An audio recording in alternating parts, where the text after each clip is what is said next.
All right. Well, good morning, everyone, and thank you for joining us for today's overview of the new Plant Health Act and regulations with the Ministry of Agriculture.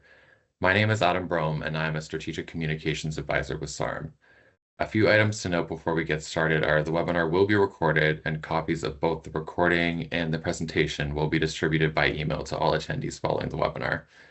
We will begin today's webinar with a presentation followed by a Q&A session where attendees can ask any questions regarding the subject matter that was presented. Please submit your questions through the chat, and our presenter will respond once the presentation has concluded. And if you experience any technical difficulties during the webinar, please let us know through the chat, and we will do our best to troubleshoot. And if you do experience any issues with your audio or video during today's webinar, please first try logging out of the session and rejoining. This tends to help reset your device settings. We are joined today by a familiar face, Tayo Adegeye, who is the Pest Regulatory Specialist with the Saskatchewan Ministry of Agriculture. In her role, she focuses on pest legislation, regulatory frameworks, pest control programming, and plant health matters. Tayo holds her Master's of Science in Crop Biotechnology and Entrepreneurship from the UK and a Bachelor of Science in the Cell Biology and Genetics. With over a decade of experience, she has expertise in agricultural research, pest management, and program delivery. Most recently, Tayo served as the Plant Health Technical Advisor for Division 1 Southeast Saskatchewan with SARM. Having lived and worked in Saskatchewan for over 6 years, Tayo and her family are proud to call this province home. And now, with saying that, I will hand it over to you for your presentation. Thank you very much, Adam, for that introduction. Can you hear me, Will? Yeah. Good morning, everyone. It's a pleasure to be speaking with you today. As Adam mentioned, I enjoyed my time as a plant health technical advisor serving RMs and First Nations communities with SARM. And it's a pleasure to continue serving at the provincial level in the agriculture sector still. So I will be talking about the Plant Health Act and plant health regulations today. Here is an overview of what I'll be touching on. The Plant Health Act, the plant health regulations under the Act, declared pests, answer any questions about the chloride bylaws. We've been getting some questions about that, and open the floor for discussion. So the Plant Health Act and the Plant Health Regulations came into force June this year, replacing the Pest Control Act and accompanying regulations. You may ask why this happened. The legislation had not received a full review since the late 70s. And this new act modernizes current legislation and establishes standardized measures to control declared pests in the province now, along with a revised list of declared pests in the province. So the Plant Health Act is an act respecting plant health, the surveillance, control, and destruction of pests, which allows for rapid response once there is a new or emerging pest or risk in the province. Who does this legislation affect? Municipalities, all municipalities according to the Municipalities Act, the Cities Act, and the Northern Municipalities Act, pest control officers, PCOs for short, producers, landowners, and or occupants, the Ministry of Agriculture as well. So I'd like to touch on key definitions of words that I'll be using often in this presentation. First is a pest. A pest is any insect, animal, or disease that is declared by the minister to be a pest. We have a new definition in this act, nuisance pests. A nuisance pest can be any insect, animal, or disease that is determined to be a nuisance pest by the director. The director of this act has been designated to be the executive director of the Crops and Irrigation branch in the Ministry of Agriculture. A term we're familiar with, pest control officer, is a person appointed by the municipality or by the minister for the purpose of enforcing the act. A new definition in this act is authorized persons. This can be a surveyor, an agrologist, or a ministry employee that has been authorized by the minister or director to conduct surveillance respecting pests and nuisance pests, or pest control respecting pests. So authorized persons can only do this with permission of landowners. Who does the Plant Health Act cover? What does it cover? It has different parts and sections to it, like with normal other legislation. It sets out clear powers and responsibilities. It mentions the obligation of reporting a declared pest. Now, that's clear in the Plant Health Act. It provides clear authority that a PCO can enter to land to conduct activities for declared pests. And under general provision, there are sections there that cover, for example, how a PCO can carry out work when an order has not been fulfilled or has not been done to the satisfaction of a PCO. It covers penalties for obstruction or failure to comply, and also the appeal process to an order made by a PCO. In a situation where an owner or occupant is dissatisfied with, an order that they've been given. So I'll touch on the power of the minister. The minister may, by order, declare a pest. So, for it to be declared a pest, it has to be an animal, insect, or disease likely to be destructive or dangerous to any crop, grain, or property in Saskatchewan. The minister can appoint a PCO in certain situations and can also assign a ministry employee, agrologists, or other persons to be authorized persons. Um, and again, with authorized persons, they can conduct surveillance with the permission of owners. They have to have the permission of owners or occupants to do any surveillance. Um, to continue with the power of the minister, we now have in the Act for biosecurity and rapid response. If the minister is satisfied that a pest or nuisance pest emergency exists or may exist, the minister may by order make an emergency declaration. So this is an important addition to the Plant Health Act to protect our agriculture industry.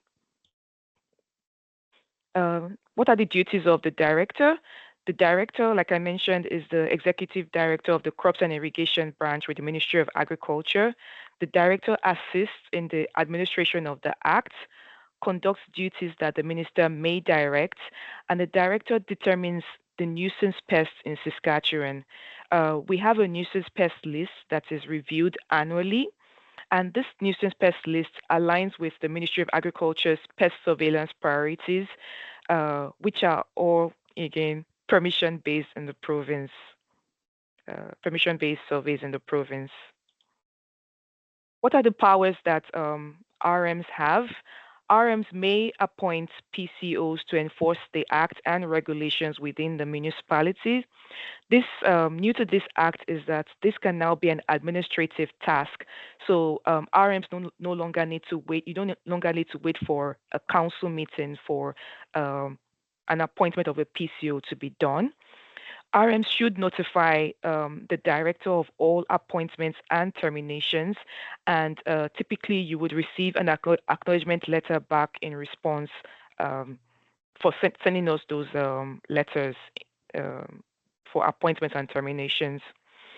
RMs have the ability to require individuals to take actions to control or declare or destroy declared pests, and you can also pass bylaws respecting the control or destruction of declared pests.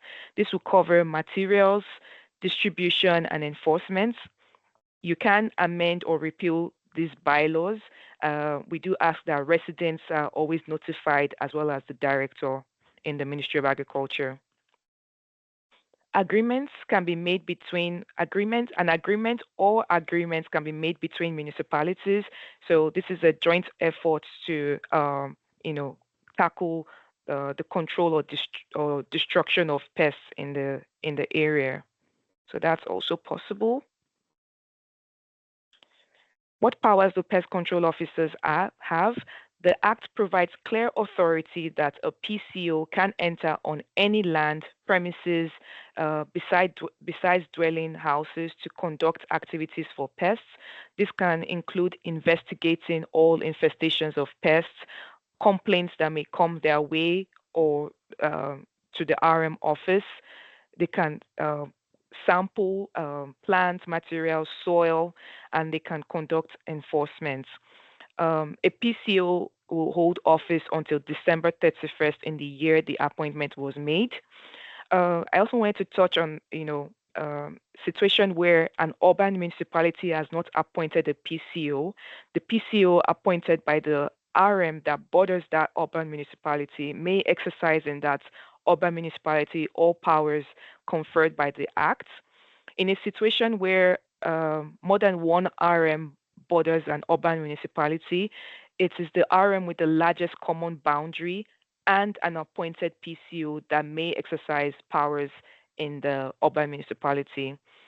So PCOs are to notify the rural municipality and the director of any confirmed cases of the pests. And we in the Ministry of Agriculture would appreciate being notified as soon as possible for any rapid response actions that need to be taken. So for enforcement, RMs and their pest control officers can conduct enforcement if required, and the new regulation provides standardized agreements and order templates, just like with the Weed Control Act now. So in a case where a PCO determines that there is a pest issue and the owner or occupant resides in the RM, the PCO shall consult or and can enter into an agreement on measures on how to destroy or control the pests. An agreement may span 2 years, depending on what the PCO decides, and um, agreements and orders may be used interchangeably. So, in a situation where a PCO has, made reasonable efforts to contact an owner or occupant, or if they haven't been able to come to an agreement, or if immediate action is required, then a PCO may issue an order immediately for that situation. And for orders, after an order has been issued, within 5 business days after the date of service, work must be commenced by the owner, must be done by the owner or the occupant. For a person residing outside Saskatchewan, that will be 10 business days. So if an agreement or order is not carried out to the PCO's satisfaction or has not even been carried out at all, then the PCO can carry out the work on behalf of the RM, and the RM can recover the expenses from the occupant or owner, just like with rates or taxes. And an order may span 2 years or more, depending again on what the PCO decides.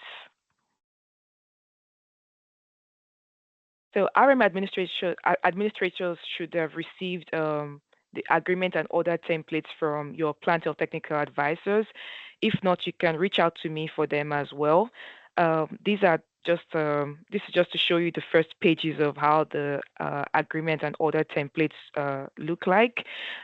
New to this act again is that by December 31st of each year, we would like RMs to submit a report containing all details of any pest or nuisance pests that were reported to the RM or the pest control officer, and any enforcement actions that may have been taken in that year, which would include copies of agreements or orders.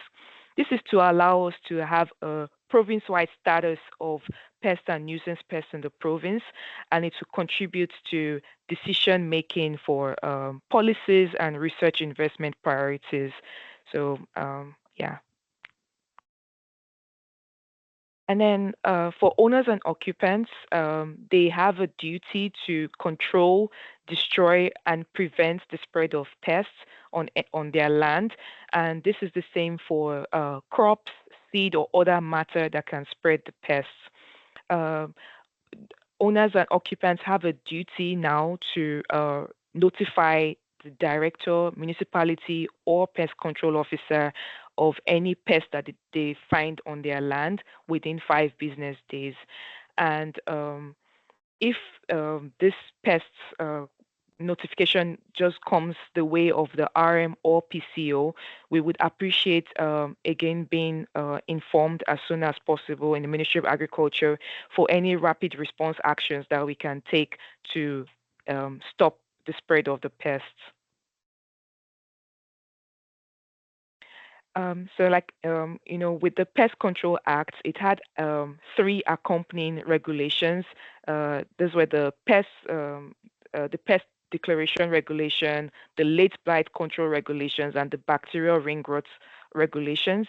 So under the Plant Health Act now, we have consolidated all those 3 regulations into one, the plant health regulations, and this will help to simplify and streamline the regulatory framework.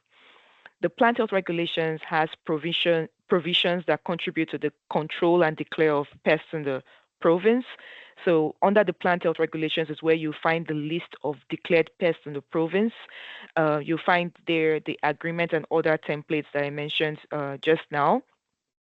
It also elaborates on what's the content of a PCO order can be like, and touches on the management procedures for potato pests in the province.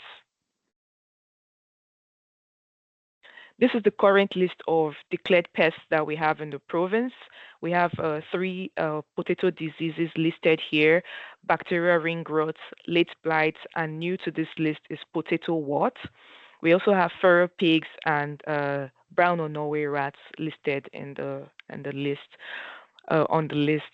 So club-roots, Richardson ground squirrel, grasshoppers, and warble flies are no longer declared pests in the province. However, all of them except warble fly are on the nuisance pest list.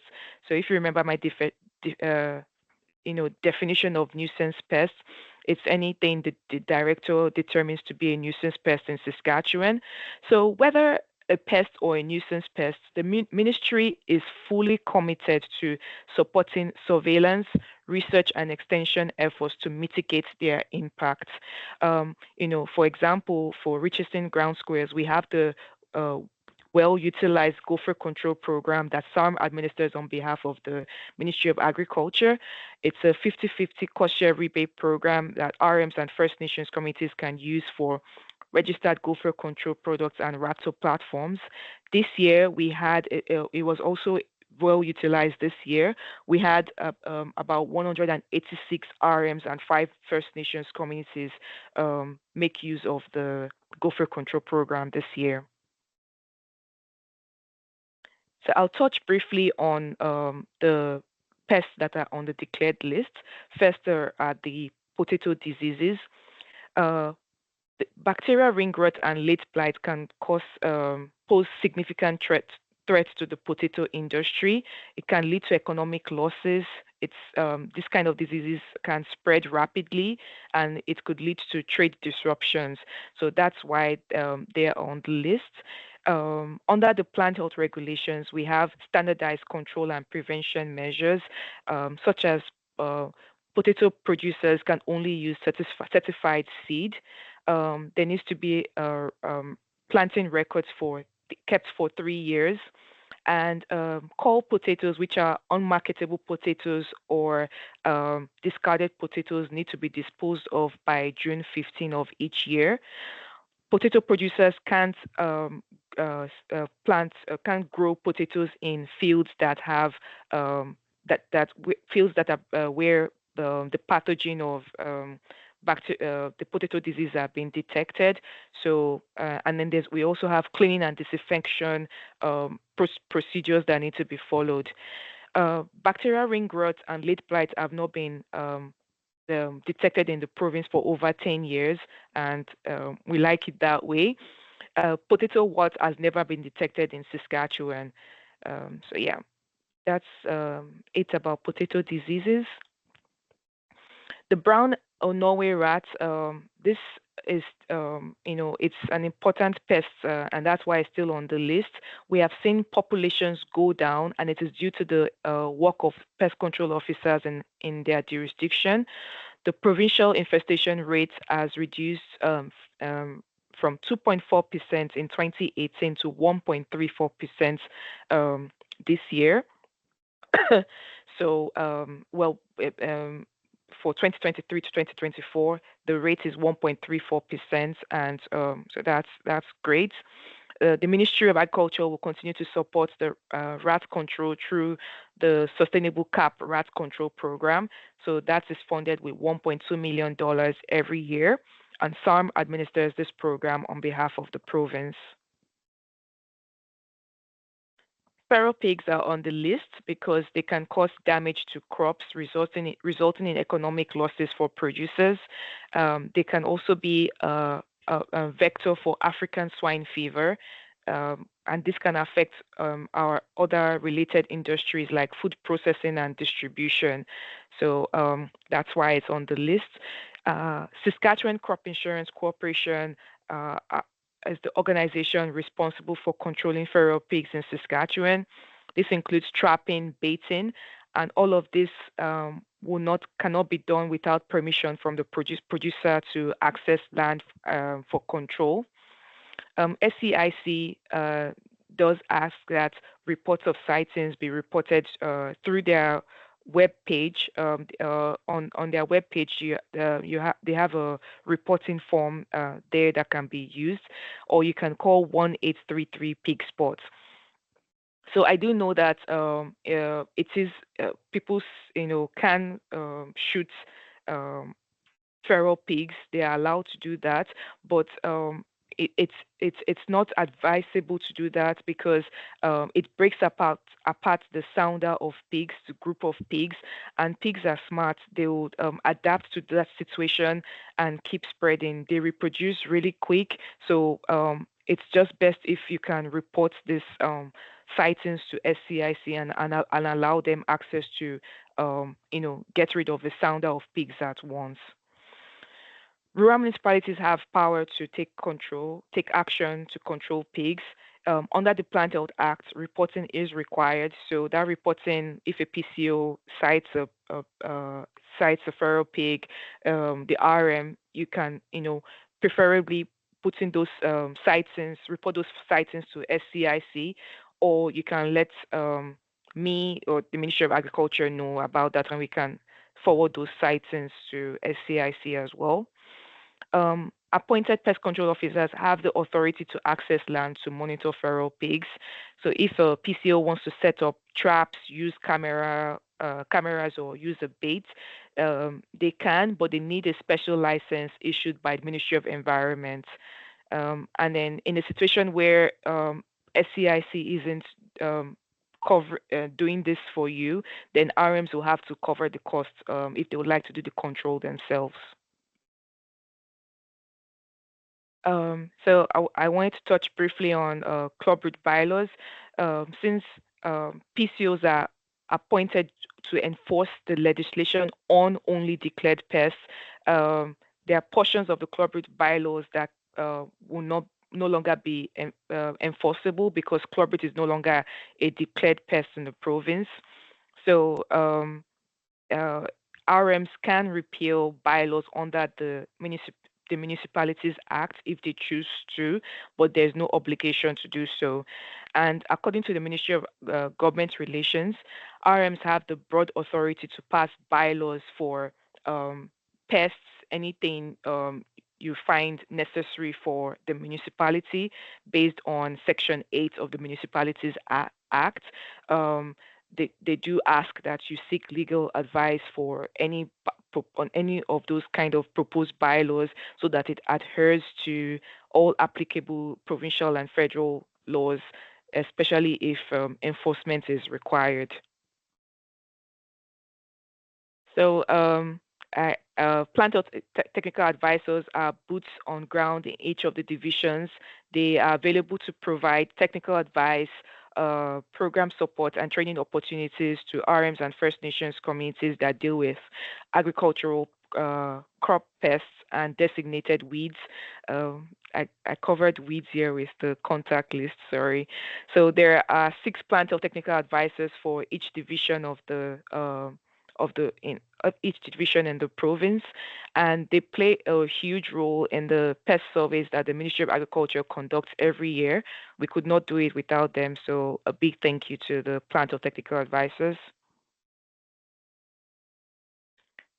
So what is the take-home message today? Rural municipalities have the authority to conduct uh, control and enforcement with their pest control officers for declared pests. You do not have that authority for nuisance pests. Um, for producers, reporting is required as well as control for declared pests, but no, you do not. Producers do not need to report or control nuisance pests. You know, it is advised to stay on top of nuisance pests because nuisance pests can be agricultural. Like for example, in our list of nuisance pests right now for this year, we have important diseases of our main crops in Saskatchewan. So staying vigilant, keeping an eye out on these things and controlling them as much as possible is still advisable. But according to the legislation, reporting or control is not required of producers. And then for the Ministry of Agriculture, we administer the Plant Health Act and regulations and have authority to act in a pest or nuisance pest emergency situation. So there are clearer descriptions of roles and authorities. We have standardized agreement and other templates for enforcement purposes. For nuisance pests, authorized persons can conduct surveillance with owner or occupant's permission. And in conclusion, the Plant Health Act supports the growth and the growth of the agricultural sector and seeks to reduce crop losses caused by both by any pest or nuisance pests. Um, so yeah, that's it. This is my contact information, and yeah, thank you very much.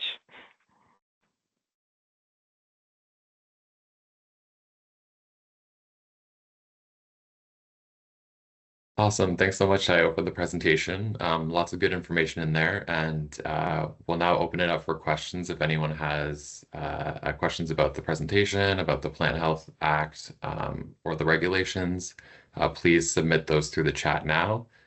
We do have a few queued up here. So the first one is, what does it mean to producers that a pest has been deregulated? Okay. Deregulating a pest under the Plant Health Act, it lifts control measures and reporting obligations. So this gives producers more autonomy in management. Like I mentioned earlier, proactive monitoring is still essential to mitigate risk, and this will, protect productivity and profitability for producers as well. Perfect. Thank you. We had another question that just came through the chat.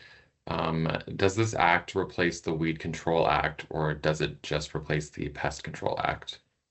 Oh, it just replaces the Pest Control Act. The Weed Control Act is, separate for invasive weeds. Yeah. Perfect. Another question is, why was clubroot deregulated as a pest? The Ministry of Agriculture did a comprehensive regulatory review on clubroot, and it was determined that producers are effectively managing the disease with resistant canola varieties, biosecurity measures that they're taking, and rotation.